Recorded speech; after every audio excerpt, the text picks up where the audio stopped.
What's up guys, and welcome back to WBC Builds, and welcome to week number 6 of the weekly build challenge. So we took a little break last week. I just had to sort of recollect and have a little look at what the series was doing, and you guys really enjoyed having a go at building that train station, which was Blake Hill, from week number 5, so I thought I'd give you another week to have a go at that. So speaking of what's changed, I'm actually going to now start showing my 5 favourite builds as opposed to the top 3, as a way of just getting more people involved, because we've had so many entries over the previous weeks that I thought it's only fair to start showing off a few more of these amazing builds. So if you're new to this, I should probably recap on how to do this.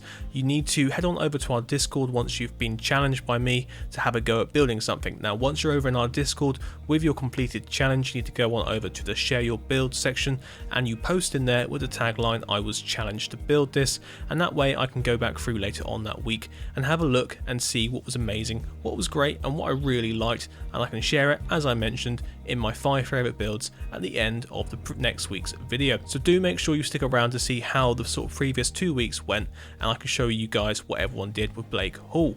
Okay, getting on to this week's build. So this is the Joseph Wright's building in Derby on Irongate Road. I believe this was a building that was built in 1905 in a neo-Jacobean, neo-Elizabethan style of Edwardian architecture, and it's a lovely shop. So guys, let me put that into other words. I want you to build this lovely Edwardian shop. It's got some history about it, but I have included the links below to make sure you guys get a bit more information about the house and also some more images of it on Google Maps. So without further ado, I'm going to show you guys how I went about building this one and give you a few little tips and tricks on how you might do it yourself.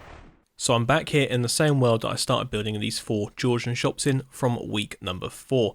Now this lovely Edwardian shop needed something to go up against, and that's the reason I brought it over here into this world. Obviously in the picture you've got a modern building on the left hand side, which we won't be building here in this video. What I've started with here is just using some warped wood, trapdoors and stripped planks there to give it a nice effect of that sort of green colour that the shop has on the ground floor. Coming up to the main bay section, this was probably the hardest part for me, just trying to work out whether I should go for a full block in the centre or maybe have it 4 blocks wide and use trapdoors instead, pushing the glass back, but I went for using walls with panes inside that just to give it a nice sort of detail. I then went back through and started messing around with actually putting walls in between the sections of the actual like window areas, because I wasn't quite sure whether full blocks in there looked good. Putting on a nice pitched roof here to give it this nice neo-Jacobean sort of neo-Elizabethan style that is very famed in the Edwardian period. And there we go. So it was fairly challenging for me. It's my first proper little shop like this to be built in an Edwardian style, and I really enjoyed doing it. So that was a great build, my first Edwardian shop, as I mentioned I think a few times in this video, and it's a great one to get into the style because it gives you all of those nice neo-Gothic notes that come really strongly into Edwardian buildings. Now back onto last week's challenge, that was the Blake Hall train station, and I've got quite a few to show you, well 5 to be precise. So the first one up now is Luke, and he built a really nice little cute station with a train at the platform as well, lovely planters on the platforms themselves, and just an overall good vibe about the place. Love the smoke coming out the chimneys on that one. Next up we have Iggy. Now he was quite an early on one, I think he posted it maybe a couple of days into the challenge. What I liked about it was different. It had a bit more of a sort of realistic approach to it, but then when you looked up close there was definitely some more Minecraft sort of details. I believe the scale has been increased quite a bit on this one just to get a bit more in there, but great job there Iggy. Then we have Epic. I really liked this one, it felt a bit more true to the scale.